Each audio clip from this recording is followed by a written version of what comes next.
everyone, and welcome to the fourth installment of my video tutorial series. Today we're gonna be trying to model a lattice roof structure that is curved or just an irregular shape. And this is gonna be done in Rhino 8. So Rhino is a really good application for parametric design. Not parametric, more like creative design that is not constrained to being parametric. And so we can start off with building our roof form. So in this case, I'll just go into plane and create a surface like so. And once you do that, let's say we want a really dynamic curve roof structure. So I'll just turn the points on. You can type that in right there. Or maybe that is a little too simple. So we want a dynamic roof structure. So what we would do is essentially rebuild the surface to add more surface area with more points and more editable range. So this looks pretty much dynamic enough.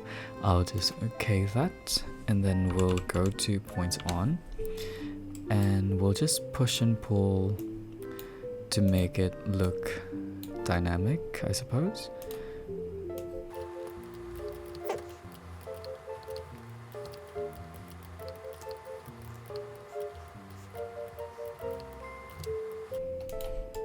And like so, we have a really dynamic structure. Afterwards, we'll just change it to shaded just so it's easier to see what our roof kind of looks like. But what we want to do next is there's two ways to make a lattice roof structure from a curved roof.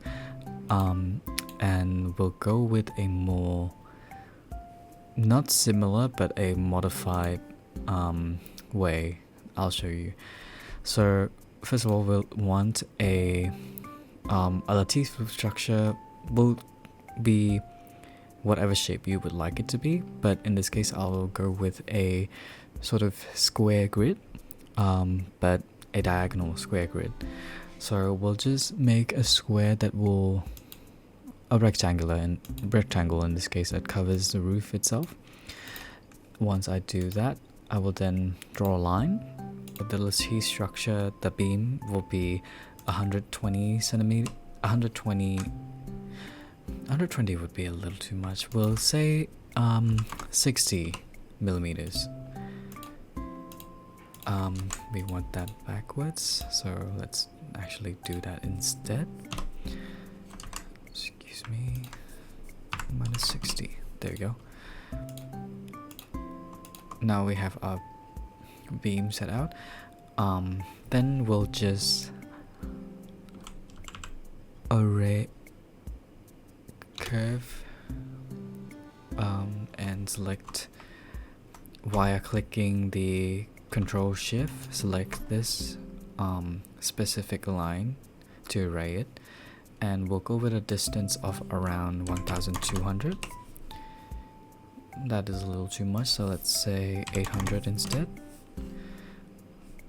Yep, that should be alright. And we'll just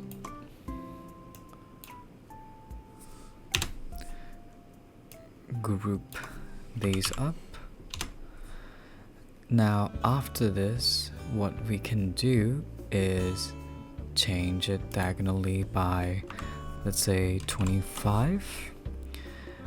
And afterwards we would then click Alt and copy that and change this back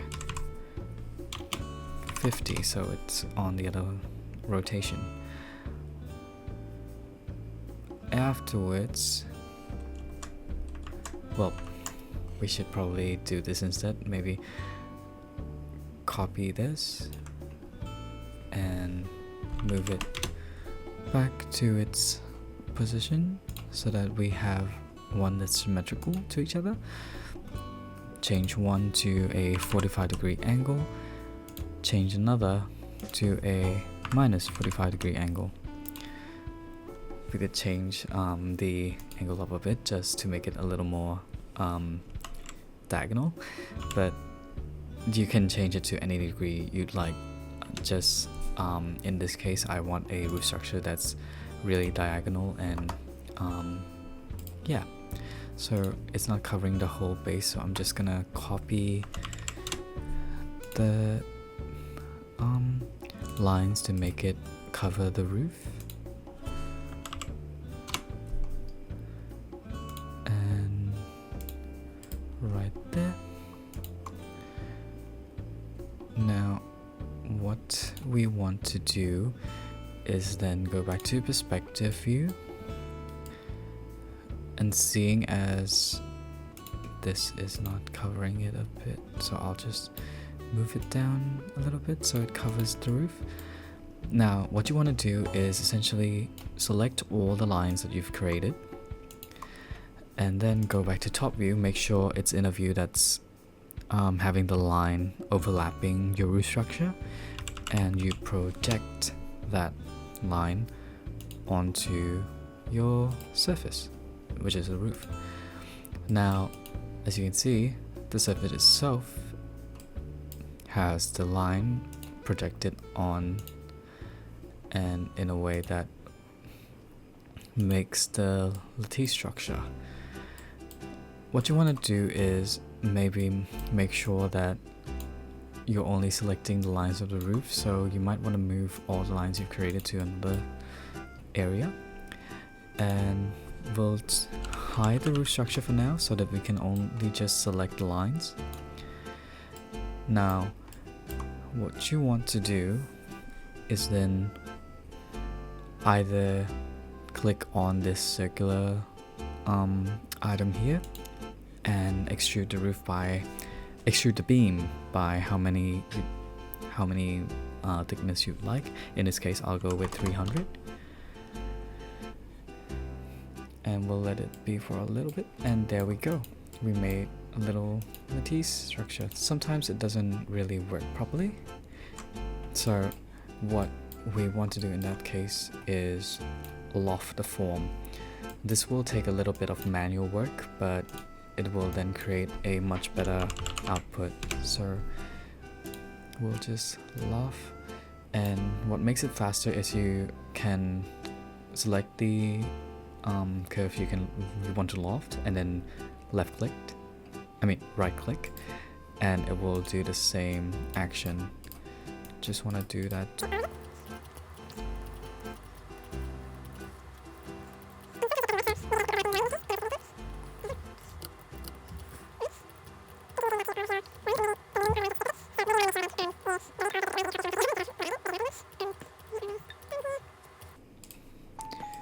Okay, now that everything is lofted and in order, you want to make it so that you're only selecting the surfaces that we created. So turn off the curves, and you can then go over the whole thing, and it will only select the surfaces that you made, and then extrude that while clicking this to 300.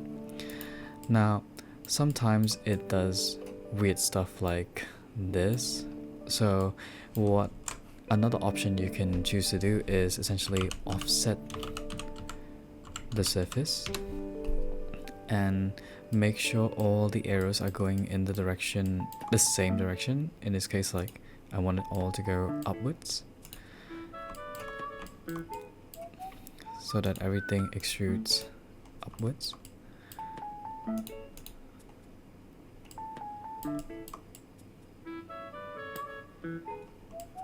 Alright, and then change the thickness to 300 as I intended, and then click enter.